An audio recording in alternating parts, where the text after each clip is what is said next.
Boa noite a todos. Uma alegria estar aqui nesse clima gostoso, fresquinho. Uma alegria estar aqui de novo com o nosso companheiro Zé Amaral, que tinha muito tempo que não estava aqui dividindo essa mesa com a gente. Também o nosso companheiro, né, Tiago, que também tinha tanto tempo, estava fugindo, mandei descontar do salário dele, mas já voltou a estar aqui conosco. Então, vamos começar logo, porque o tempo é curto e a gente não consegue responder todas as perguntas da noite. Vamos começar com José Amaral, respondendo a primeira pergunta. Boa noite, pessoal. Que bom. E nós já vamos começar quente, porque a pergunta, o pessoal, cada dia que passa, fica mais esperto para fazer perguntas e a gente mais apertado para responder. Olha a perguntinha. O desemprego tem alguma causa na espiritualidade? Olha o que a pessoa está preocupada. Está preocupado com o desemprego. Não. A questão é o seguinte, a gente tem que começar a colocar na nossa cabeça que, ao fazer projetos reencarnatórios, não existe projeto reencarnatório para o mal, para o sofrimento, para alguma dificuldade. Ao contrário, só existe projeto existencial, projeto reencarnatório, para promover o bem, para promover o crescimento, para promover qualquer tipo de ascensão espiritual. Agora, a questão é, você pode programar algumas dificuldades, que essas dificuldades podem estar relacionadas a um projeto de bondade para você. Eu sou mais ou menos assim, assim, assado, então eu preciso de uma dificuldade nessa área para que eu possa romper e evitar, por exemplo, me acomodar em determinadas situações. Se a pessoa achar que isso realmente é importante para ela, porque o que é mais comum, às vezes, é a pessoa entusiasmar no mundo espiritual e achar que tem que sofrer tudo que tem que sofrer para adquirir a evolução de uma vez só. Porque o problema é que quando a gente está no mundo espiritual, a nossa consciência se amplia um pouquinho mais e, às vezes, a gente acha que tem que sofrer para alcançar um lugarzinho melhor. E, às vezes, a espiritualidade tem um trabalho enorme só para tentar controlar. A gente fala, não, espera lá, não é melhor você ir para fazer os outros felizes ao invés de você ficar sofrendo? Sofrer, você vai dar trabalho para os outros, então você vai piorar mais a sua situação. Então, às vezes, nós precisamos parar e pensar que o desemprego, no caso do desemprego, é apenas uma questão de vida e de encarnado, contingências da vida. A questão é de preparo, às vezes. A questão é de prestar atenção no que você tem que desenvolver. Quantas vezes a gente falava isso na hora que a gente estava fazendo algum tipo de consultoria, na área de preparação do indivíduo para essa vida profissional, principalmente com jovens. Existem certas pessoas que, por exemplo, elas trazem quase que uma ingenuidade no trabalho, por exemplo, em relação ao trabalho. Tem gente que coloca o trabalho como sendo uma coisa negativa e ela tem que lutar contra determinada situação que obriga ela a trabalhar. E trabalho não, trabalho é um direito seu, trabalho é considerado um caminho de evolução, um caminho de aprimoramento, um caminho de desenvolvimento intelecto moral, em todos os aspectos, você pode entender isso.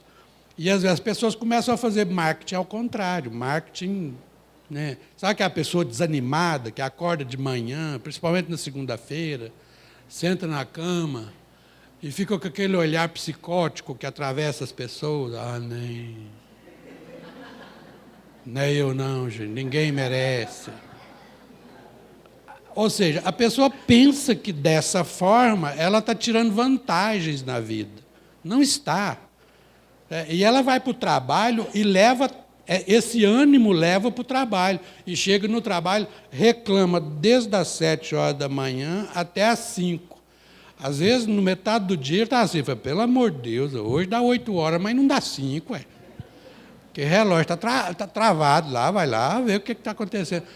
E todo mundo olhando para o indivíduo, fala assim, coitado, desanimado demais da conta. E o pior, na hora do cafezinho, conversa com os coleguinhas, fala, não, se Deus quiser, uma hora minha vida vai melhorar. Fala, como? Eu quero saber como que uma vida assim melhora. Ou seja, ele está desprezando o trabalho, desprezando o desenvolvimento a partir da sua profissão, desprezando o conhecimento que ele pode adquirir através de todos os seus conhecimentos adquiridos na profissão. Quer dizer, ele está fazendo marketing ao contrário. Será que ele acha que vai passar um empresário dentro da empresa, olhar para ele e falar, nossa, achei o cara que eu queria, desanimado, reclama o dia inteiro, eu vou contratar e pagar 5 vezes mais. É lógico que não vai. Então, emprego é programação enquanto encarnados. Você pode até programar o que você gostaria de fazer para ajudar no seu projeto evolutivo quando você está programando uma reencarnação. Agora, chegar aqui, ficar desempregado ou não, é uma questão de livre escolha que você tem que exercitar continuamente. Vocês viram que o Zé Amaral, quando falou emprego de jovem, principalmente no jovem, apontou para mim, né? Aí eu pensei, ele está falando de mim. Aí depois eu lembrei, porque eu trabalho com emprego de aprendizagem de jovem. Triste ilusão, né, Zé? Pessoal, boa noite. Alegria para a gente estar aqui. Vamos lá. Um suicida de 30 anos atrás, sem ter motivo, pode hoje ainda atrapalhar a vida da família, principalmente do filho que era mais garrado? Lembrando que essa família tem vários casos, drogas, homicídios, etc. Para a pergunta em si, eu tenho só uma observação, que a pessoa diz, né, um suicida de 30 anos atrás sem ter motivo. Né? Então, é óbvio que ninguém recorre ao suicídio sem ter um motivo, né, gente? Às vezes, para a gente, né, é o término de um relacionamento amoroso, é o pai que não quis pagar a viagem, aquela viagem. Então, para a gente, às vezes, é uma coisa boba, pueril, mas porque, às vezes, nós já temos uma maturidade maior que aquela pessoa. Mas quem está passando por uma situação e julga aquela situação difícil a ponto de retirar a própria vida por causa dela, é óbvio que não é sem motivo. Né? Então, só um toque, né, para a pessoa que escreveu, não sei se ela faz parte dessa família, mas para ela também já começar a olhar o suicida com olhos diferentes. Porque a maneira que a gente enxerga as pessoas que desencarnaram, se desencarnaram por via do suicídio, também influencia, porque são emanações vibratórias que a gente está enviando para ela. Então, se a gente está sempre lembrando, suicidou sem motivo, deixou todo mundo aqui na dificuldade, isso e aquilo outro, a gente, às vezes, pode estar piorando a situação da pessoa que está no mundo espiritual. Tá? Então, só essa ressalva aqui. Ela pode ainda estar atrapalhando a vivência da família? Pode. Né? Pode porque anos, né, 30 anos aqui, gente, isso para o espírito, 30 anos é um piscar de olhos. Principalmente para quem, às vezes, está num sentimento de culpa e fica sempre revivendo aquele momento, anos passam assim, ó. Né? A gente sempre cita um caso bem peculiar que tem nas obras do André Luiz, no livro Os Mensageiros. Ele vai visitar uma câmara de espíritos que ficavam dormindo, os que dormem, chama o capítulo do livro. Aí na hora que vai ver lá, eles estão há 700 anos dormindo, alguns espíritos. Aí o orientador André Luiz chega para ele e fala assim, chega perto desse espírito, ausculta esse espírito. Aí o André Luiz chega perto, começa a ver a tela mental do espírito, o que se passa dentro da tela mental dele. O espírito está revivendo uma situação de sentimento de culpa. E na maior parte das vezes é onde ele retira a própria existência. Então, na última existência, às vezes ele cometeu um suicídio, ele cai naquele sentimento de culpa e ele fica revivendo aquilo ali. Como se fosse, entre aspas, né, como se fosse eternamente. Então, isso passa anos e anos e anos e o espírito fica revivendo. Se ele estiver no meio familiar ainda, a vibração do qual, esse sentimento de culpa, né, a autoacusação que ele está imbuído, pode pesar no ambiente vibratório da família? Óbvio que pode. A família também, se enxergá-lo como um suicida que deixou todo mundo ali, né, à mercê da situação, também está havendo uma troca fluídica ali, uma simbiose de energias que não vão esclarecer nem ele suicida e nem as pessoas que estão do lado de cá.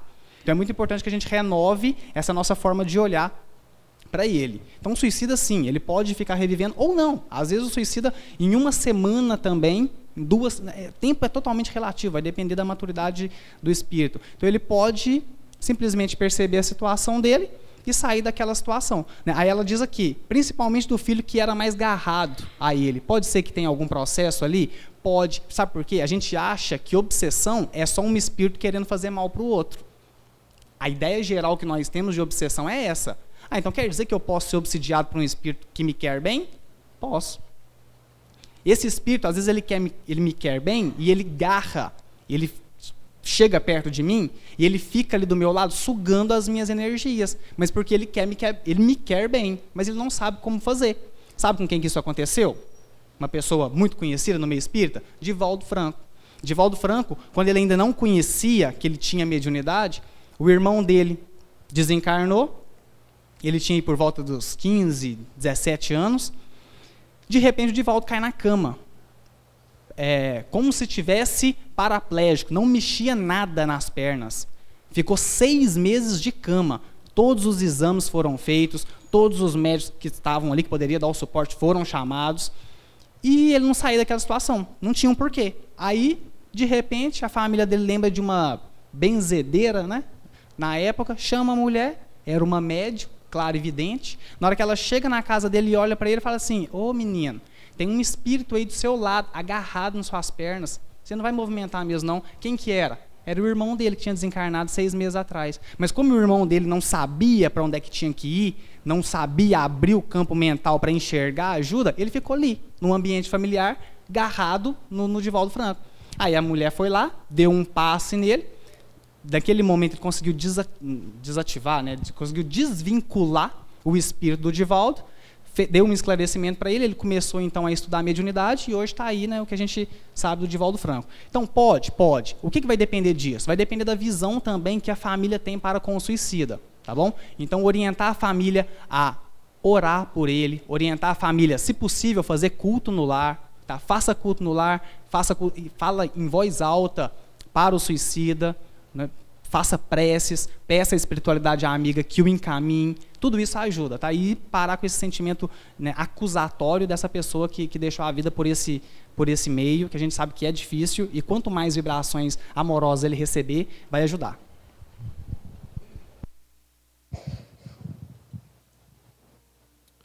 Qual a diferença entre morrer e desencarnar? Bom, é uma diferença conceitual. A palavra morrer, ela foi criada há muito tempo. Desencarnar foi uma palavra criada pelo Espiritismo. Porque quando você fala em morrer, tem diversas concepções, né? O materialista morre, acaba tudo. Várias correntes espiritualistas têm uma ideia desse morrer. Por exemplo, as correntes panteístas acreditam que você morre e volta para o todo. A alma se dissolve e vai fazer parte de Deus, que é o todo. É o panteísmo que fala isso. Então, principalmente quando você fala morrer, dá aquela ideia de se acabar. Acabou, deixou de ser. Já o desencarnar, que é uma palavra espírita, ela é mais precisa no fenômeno que acontece, que é um fenômeno que o espírito, ele deixa o corpo de carne. Daí a gente falar desencarnar. Então, quando a gente, na verdade, o fenômeno é o mesmo, o fenômeno que acontece, que é do corpo, né, da falência dos órgãos físicos, o corpo não poder mais continuar a vida e o espírito ter que abandonar esse corpo, o fenômeno é o mesmo, que a gente pode chamar de morrer ou desencarnar. Só que o desencarnar, para nós espíritas, ele é mais preciso, porque ele descreve mais o fenômeno. E aí já começa aquela brincadeira. Ó, morrer é fácil, desencarnar é difícil. Aí você fica pensando, mas o que quer dizer isso? Morrer, todo mundo morre, quer dizer, todo mundo faz a passagem. Mas largar o corpo de carne é mais difícil, porque os espíritos são muito garrados. Né? Ele falou aqui de diversas formas que você pode ficar preso àquelas coisas que são próprias do corpo. Por exemplo, chegar no mundo espiritual e dar aquela vontade de tomar um sorvete de chocolate. Aí como é que faz? Né? Como é que você vai ter? Então tem certas coisas que são próprias do corpo, da física, da matéria, e que vai chegar de lá, a gente vai ter que fazer uma desvinculação.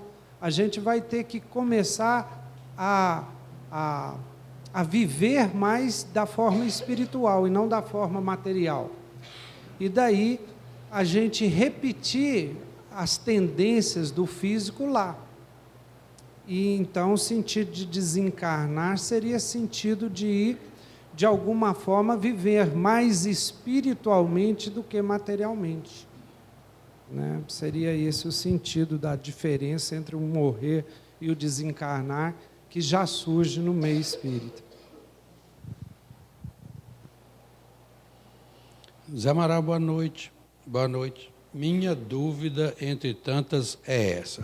As reencarnações entre os familiares, sei que às vezes temos que reencarnar em outro país.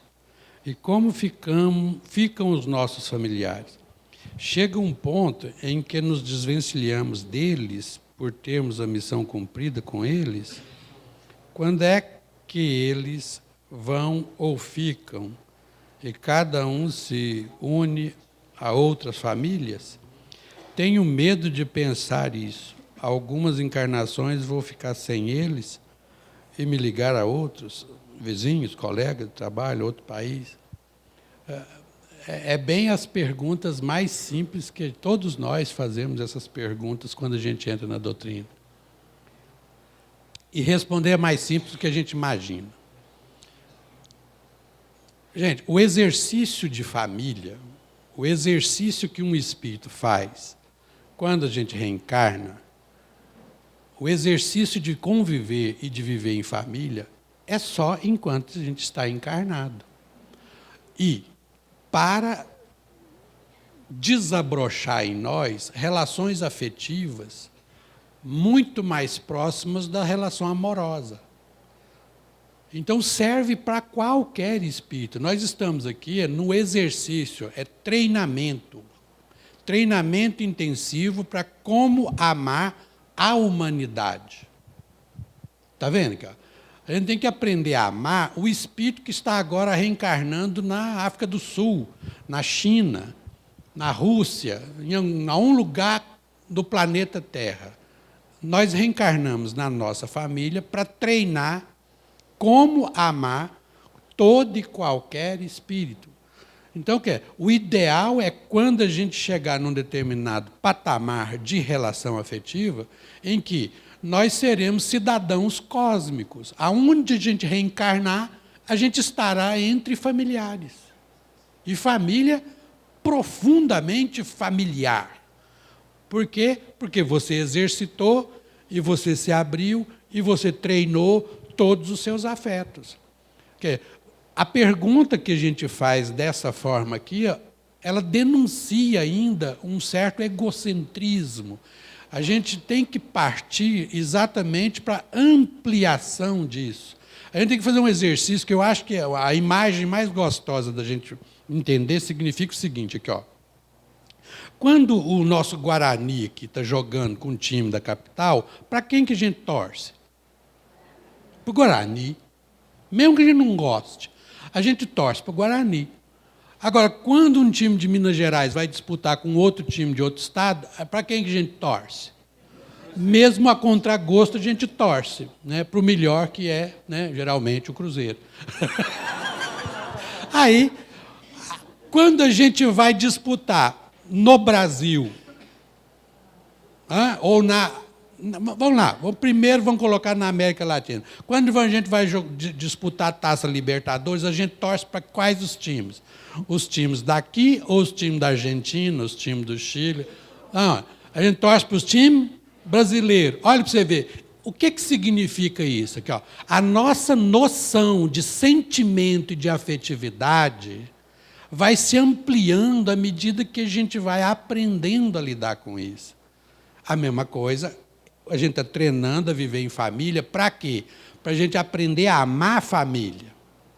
Primeiro a gente se ama, depois a gente ama a família, depois a gente ama todos os parentes que estão da família, e a gente tem que aprender a lidar, desenvolver, ampliar, e cada vez mais a gente entender o que significa o amor universal, a ponto da gente chegar à compreensão plena do que Jesus quis dizer quando ele estava lá numa casa que não tinha jeito de ninguém entrar e nem sair, estava chegando gente até pelo teto, alguém chegou perto dele e falou assim, sua mãe e seus irmãos estão aí fora. Jesus aproveitou o momento para dizer exatamente o seguinte, quem é minha mãe, quem são meus irmãos? O que ele queria dizer com isso? Queria dizer o seguinte, qualquer ser que faça a vontade do Pai, esse é meu irmão, essa é minha mãe. No dia que nós aprendermos a amar dessa forma, a ponto de, quando o Brasil joga com um país fora, né, do Brasil, ou com outro país, a gente torce para quem? Para o Brasil. E vamos, hipoteticamente, se algum dia a gente tiver uma disputa de torneio do sistema planetário, que é o nosso sistema planetário, então vai jogar o time da Terra, né, junta Barcelona, junta, né, os times, tira lá cada um dos times lá, e vai jogar contra Marte. Vocês vão torcer para quem? Olha para você ver como é que o nosso egoísmo vai ficando cada vez mais ampliado. E quanto mais a gente amplia, mais a gente entende o que é ampliar o nosso sentimento. A gente está aqui só para isso. Então, família só existe enquanto a gente está encarnado. Quando a gente vai para o mundo espiritual, a gente se torna espíritos. E o que vai prevalecer lá? O amor que a gente aprendeu a sentir. E esse amor que a gente aprendeu a sentir vale para Chico, Tom, Mané, Schultz, Smith, seja lá das quantas. Não importa aonde ele esteja reencarnado, a gente vai ter por ele o mesmo afeto que a gente teve pelo pai, pelo filho, pela mãe, pelo esposo, pela mulher. Não adianta. O que nós estamos aqui é treinando. Até o dia em que a gente chegar a um ponto e falar assim, ó, eu sou da onde? Do planeta Terra. Quem é a sua família lá? Todos os seres humanos que estão lá. São meus familiares diretos e diletos. Eu amo a todos os seres humanos que estão lá. Um dia a gente chega à condição de Jesus que amava a toda a humanidade, não só os da Terra, muito maiores do que a gente imagina. É treinamento, então vamos treinar.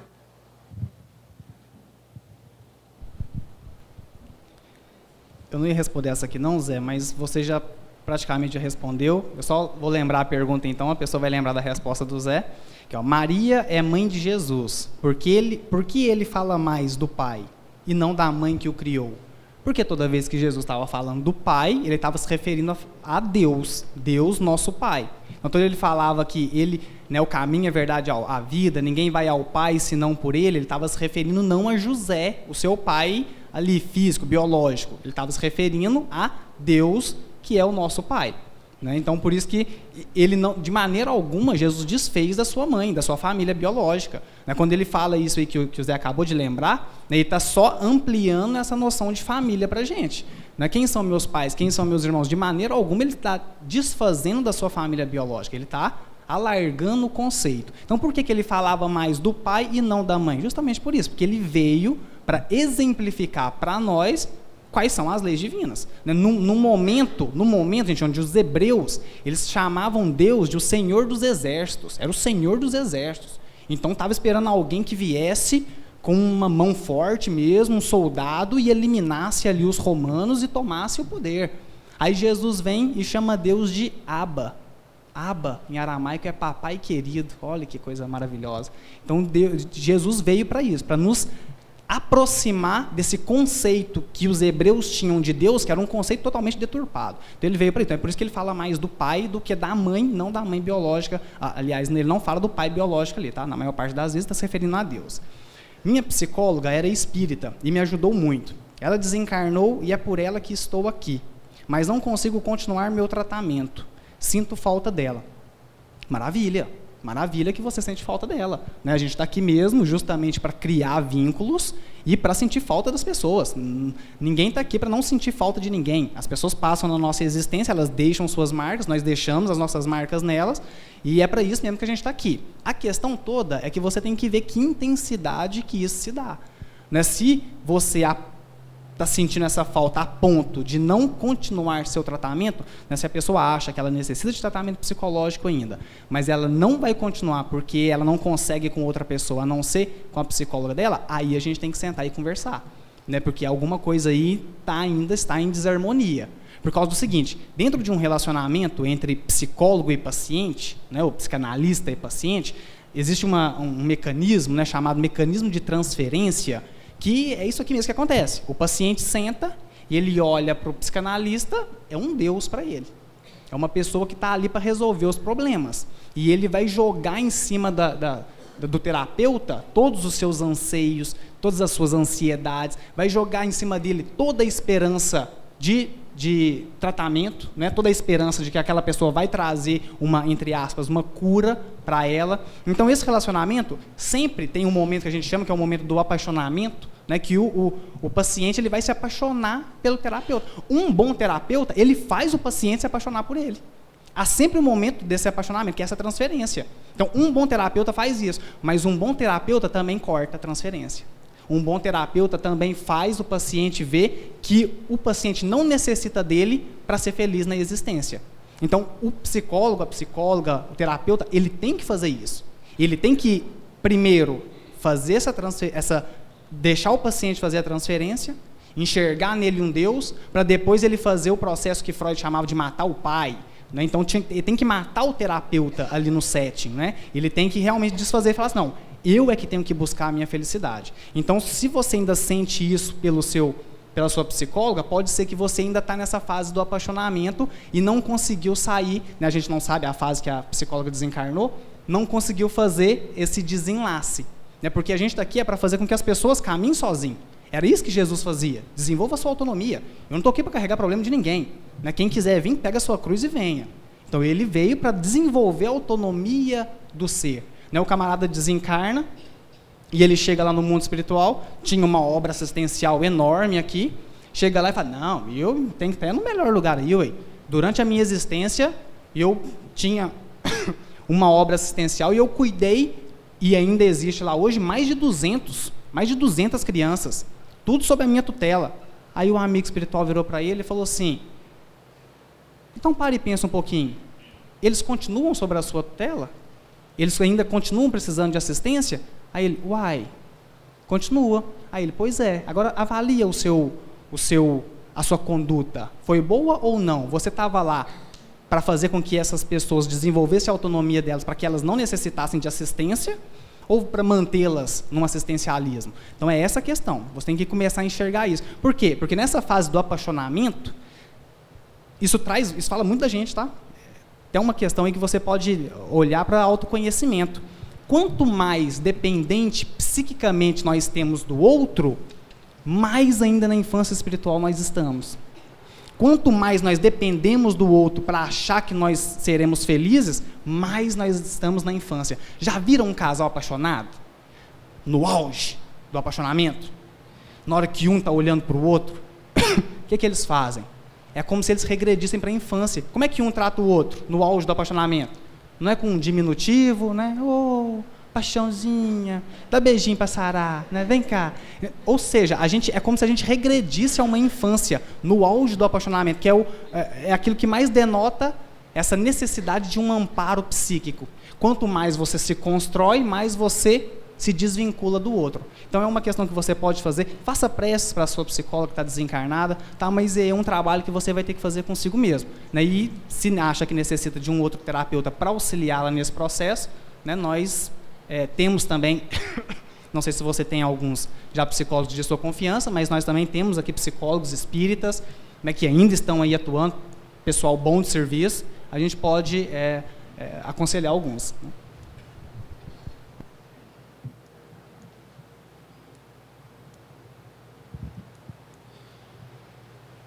O Zé está falando que as perguntas estão cada vez mais difíceis, né, Zé? Olha essa aqui. Como seria a desencarnação? Desde o início até o fim. Qual a sensação? Obrigado. Bom, infelizmente não tem jeito da gente responder essa questão, né? Eu estava pedindo brevidade para o Zé Amaral.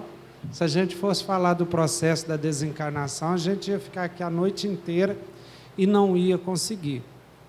O bom, que eu vou dar uma notícia para vocês, o Alexandre Moll, vocês conhecem, responde aqui, expositor nosso aqui, está lançando o primeiro livro dele. E o título do livro dele é O Desencarne, do adormecer ao despertar. Então ele faz um estudo das obras básicas, ele faz um estudo de André Luiz, mostrando todo o processo do desencarne. Deve ser lançado no CETESP, em setembro, agora, esse primeiro livro do nosso companheiro Alexandre Moll. Cada desencarne é diferente. Não tem jeito, não tem uma receita aqui de falar assim, não, é assim que acontece. Tem algumas coisas que todos passam por ela, como, por exemplo, o momento de perturbação que acontece depois do desencarne. Quanto mais evoluído o espírito menor a perturbação que ele passa. E quanto mais consciência culpada, quanto mais erros o espírito guarda na própria consciência, mais difícil esse processo de desencarne. É também comum, isso vários livros passam isso, que o espírito, quando ele desencarna, ele passa por uma rememoração de toda a vida dele. Tudo o que aconteceu desde a infância até o momento do desencarne.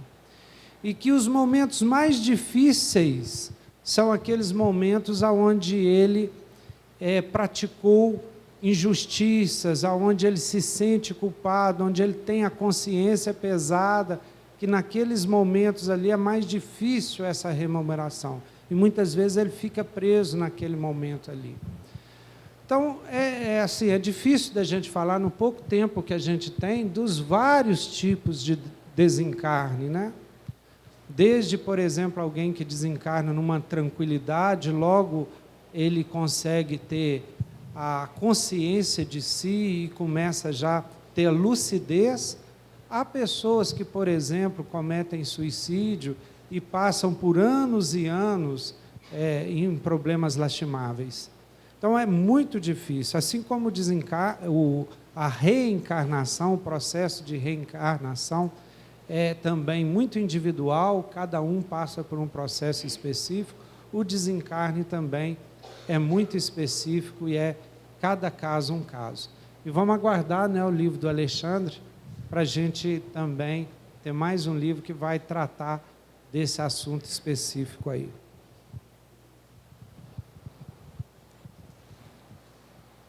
Sou alcoólico,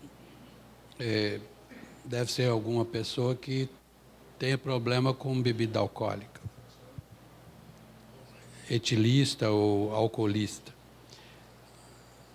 Estou em abstinência durante 12 meses, graças a Deus. Sonhava mais. Hoje, sem álcool, sonho menos, porque tenho flashes de alguns.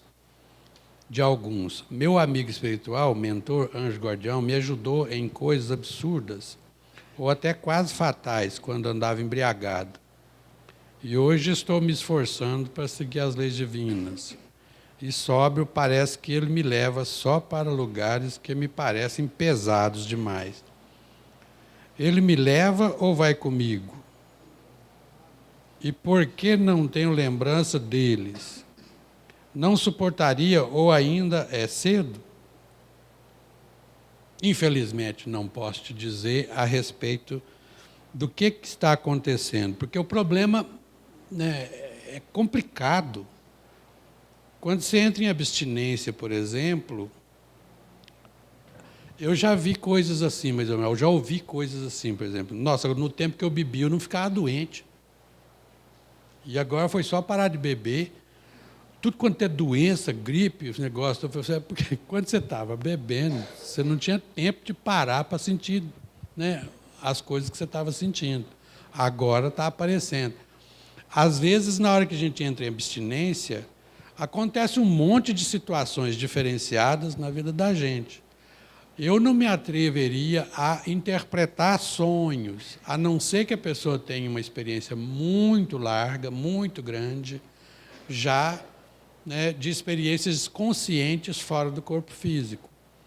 Porque esses locais, entre aspas, pesados que a gente vai, geralmente é por causa da nossa condição espiritual.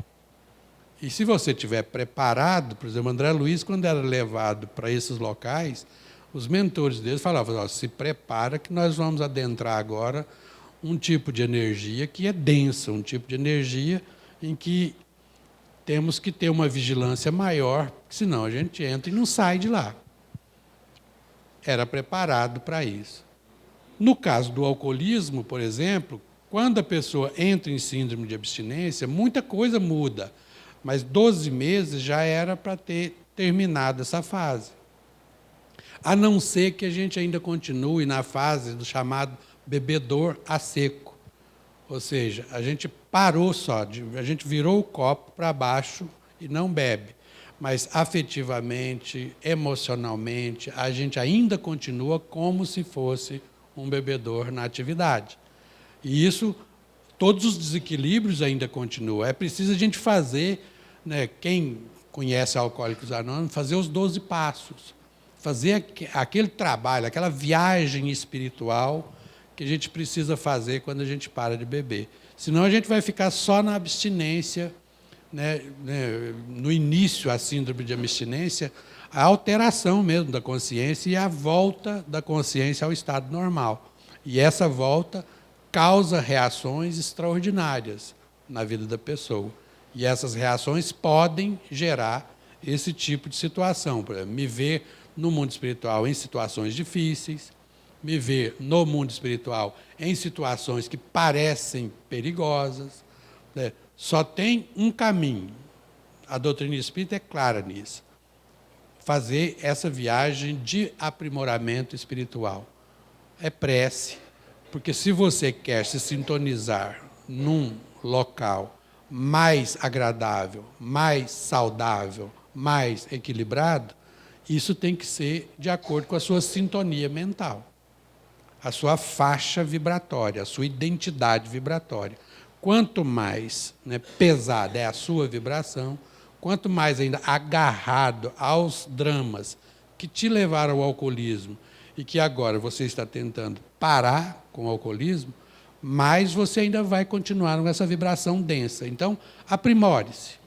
Através da prece, através da caridade, através do trabalho voluntário, através do aprimoramento pelo estudo, pela compreensão de como que é viver aqui e no mundo espiritual. Aí você vai começando a desenvolver cada vez mais uma lucidez mais tranquila, uma capacidade de frequentar locais, tanto aqui quanto lá, no mundo espiritual, mais equilibrados. Ok? Boa noite. Boa noite. Como posso ajudar meu marido que se encontra em um momento de pensamentos de suicídios, com 2 tentativas? Já estou fazendo cura espiritual em sua intenção e sempre estou orando por ele e por todos os envolvidos. Obrigado. Veja bem, para uma pessoa que já é reincidente na tentativa, né, de autoextermínio, que já tem essa tendência suicida, a gente sabe que pessoas que já vêm na existência com tendências suicidas, às vezes na adolescência, a gente, Brasil, Brasil, se vocês não sabem, é o campeão de suicídio na adolescência. Tá? Então, uma pessoa que já, às vezes, na adolescência, já começa a demonstrar ali um comportamento reprimido, um comportamento deprimido, né, um embotamento afetivo, traz essa tendência suicida, e principalmente, às vezes, quando já verbaliza, né, a questão o desejo de se suicidar, né, provavelmente são questões de existências passadas, pela aí a teoria que o André Luiz vem nos trazer, ele vem falar isso. Geralmente já são suicidas reincidentes, que em existências anteriores também saíram da existência pela porta do suicídio. Então, tem algo aí para se trabalhar dentro de um espírito que traz essa vontade de querer fugir da existência, que é um pouco mais profundo. E provavelmente, aqui agora, num clique, essa pessoa não vai conseguir lidar com isso, não. O que a gente pode fazer, então? Primeiramente, se está num caso agudo, a pessoa está falando mesmo, tentou 2 vezes, está tentando, vai tentar, se a esposa está vendo isso, acompanhamento psiquiátrico. Tem? Não tem? Medicação. Tá? A gente fala assim, mas a doutrina espírita, a gente vem para tratar o espírito e não recorrer à medicação. De forma alguma. A gente tem que recorrer à medicação quando ela precisa. Né? A gente tem um hospital psiquiátrico, André Luiz, em Belo Horizonte, que é feito tratamento medicamentoso, sim. Em alguns casos é feito tratamento mediúnico, mas em todos eles é feito tratamento medicamentoso. Então, o paciente está recebendo auxílio. Né? Se tiver influência espiritual de, às vezes, companheiros passados que está vindo cobrar desse espírito e aumentando um sentimento de culpa nele, a medicação psiquiátrica, muitas vezes o depressor do sistema nervoso central, ele auxilia para que essa interferência seja cortada, tá, gente? Medicamento psiquiátrico, às vezes atua, principalmente antipsicótico, muitas vezes atua cortando essa interferência da influência espiritual. Né? Como é que chama? Roberto Lúcio, psiquiatra Roberto Lúcio, que fala bastante sobre isso, é psiquiatra lá do André Luiz, né, que às vezes a medicação ela é necessária. Então, está recebendo acompanhamento psiquiátrico? Concomitante a isso, saindo da fase aguda, acompanhamento psicológico, tem que ir para dentro de uma sala de um terapeuta, tem que falar sobre as suas questões. Tá? Isso é buraco existencial, é vazio que existe dentro aqui, que a pessoa ainda não consegue mandar para fora, e às vezes ela quer sair da existência por começar a retornar essas questões que ela tem que trabalhar consigo mesma. E às vezes a pessoa não quer, não vai conseguir, e ela pula fora. Se a gente for fazer uma visão totalmente espiritualista sobre a questão, né, sendo às vezes um pouco duro, vamos dizer assim, mas o que é o suicida? Né? Muitos teóricos falam isso, né? É alguém que ainda não está conseguindo lidar com aquelas questões, ainda é um, entre aspas, né? Vamos dizer assim, para ter um pouquinho de carinho, mas ainda é um covarde espiritual, que ainda não está conseguindo lidar com questões que ele mesmo às vezes se propôs, quando estava no mundo espiritual, mas chega que a carga está pesada. Então, o que é necessário? Apoio. Se a carga está pesada para ele, você está do lado. Não é só o tratamento, a pessoa diz que está fazendo aqui a cura espiritual por ele, ótimo, é necessário, vamos continuar, mas não é só isso. E lá dentro de casa? Está dando um afeto? Você é um ponto de apoio ou um ponto ainda para ficar cutucando mais a pessoa e aumentando ainda esse sentimento de culpa dela? Então, auxilia ela a passar pelas questões, né? Chama para conversar, coloca momentos dentro da sua casa, no seu dia, momento do jantar, por exemplo, todo mundo sentar para jantar, é um momento de falar, fala do dia, manda a pessoa trazer para fora, ela vai começar com esse exercício de falar sobre o dia dela, vai falar sobre o dia, daqui a pouco ela está falando sobre o dia, daqui a pouco ela está falando sobre as questões internas, daqui a pouco ela está falando sobre os desafetos, e ela começa a colocar para fora. Então você também tem que ser esse apoio dentro de casa, tá? Dar afeto. É óbvio que se a pessoa decidir isso, e se você fez o que estava ao seu alcance, a gente também não pode se culpar pelas decisões que o outro toma. Mas aí, para você não se culpar, você tem que fazer o que está ao seu alcance. Tá? Então senta com essa pessoa, dá muito carinho, dá muito amor. Gente, trabalho, muitas vezes a pessoa se suicida por sentimento de inutilidade também. Sabe, é um agravante, sentimento de inutilidade. Então pega essa pessoa, vai para um hospital, vai fazer um trabalho voluntário. Na hora que essa pessoa tiver uma responsabilidade, ela pega uma criança, né, às vezes, 7, 8 anos, fazendo uma quimioterapia, outras formas de ver. Aí O marido chega lá, põe a criança aqui no colo, aí ele olha para aquele serzinho e fala, gente, como é que pode? E aí as questões começam. E aí ele dá o carinho, de repente a criança olha para ele, ô tio, obrigado tio. Nossa, e ele já insufla, né? Insufla o peito e fala, até que eu sirvo para alguma coisa, né? Não estou de jogar fora não, olha que coisa bacana. Então, leva ele para trabalhos voluntários, chama, às vezes no início vai ter que ser um pouquinho ali de insistência, mas é interessante, depois que a pessoa começar a se sentir útil, ela vai sentir que ela tem uma missão aqui também. Se ela é filho de Deus, ela vai começar a entender isso, que ela tem uma missão para cumprir. E aos poucos ela vai entender e vai começar a desempenhar essa função, né, que é o principal objetivo pelo qual a gente está aqui, beleza?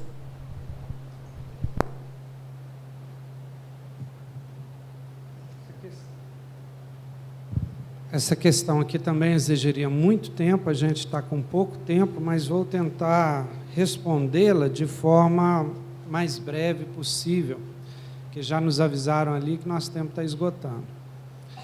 Qual a opinião de você sobre o treinamento de projeção astral consciente? É sabido que existem riscos, mas com o treinamento é possível? Pode ser bom para nós, com o objetivo de estimular a prática do bem e autoconhecimento? O que acontece? A projeção astral é um fenômeno anímico, não é um fenômeno mediúnico, é um fenômeno natural que acontece com ou a presença ou sem a presença dos amigos espirituais. Na codificação é chamado como desdobramento. Acontece durante o sono do corpo físico. A gente dorme, os laços que nos prendem no corpo relaxam e o espírito, ou se preferirem, o espírito e o perispírito, eles se deslocam do corpo e podem fazer viagens, chamam de viagens astrais ou viagens fora do corpo. O que a gente recomenda é uma preparação para o sono, uma prece, uma conversa com o seu mentor espiritual, um pedido para que você, durante esse desdobramento, possa ir por um bom lugar, ter um curso, ser aconselhado. E geralmente a gente lembra muito pouco do que acontece durante o sono, durante essa fase de desdobramento. Por quê? Porque nós não estamos acostumados ainda a ter a consciência a todo momento. Então, a gente adormece também de forma consciencial. A nossa consciência também relaxa e a gente não tem condição. Muitas pessoas desenvolvem esse desdobramento consciente. Eles conseguem se lembrar do que acontece fora do corpo. E é uma coisa natural, todos nós vamos chegar a isso naturalmente, quando desenvolvermos a nossa consciência. Vejam, se a gente tem dificuldade até de lembrar do que comemos na terça-feira da semana passada, você lembra? Ou do que a gente fez ontem, antes de ontem, como é que vai lembrar de uma realidade que você vivenciou sem o corpo físico? Provavelmente uma realidade ampliada, com uma consciência ampliada, né? Então a gente não lembra mesmo. A gente pode e deve fortalecer cada vez mais a nossa consciência, para que possamos, naturalmente, lembrar das nossas experiências fora do corpo. Felizmente, por questão de tempo, ficou algumas questões sem responder. Vou passar para o Zé, quem sabe lá na palestra dele ele possa responder algumas delas, né? E muito obrigado a todos, muito obrigado pelas perguntas de hoje, muito obrigado aos expositores, aos facilitadores aqui, e até semana que vem, se Deus quiser.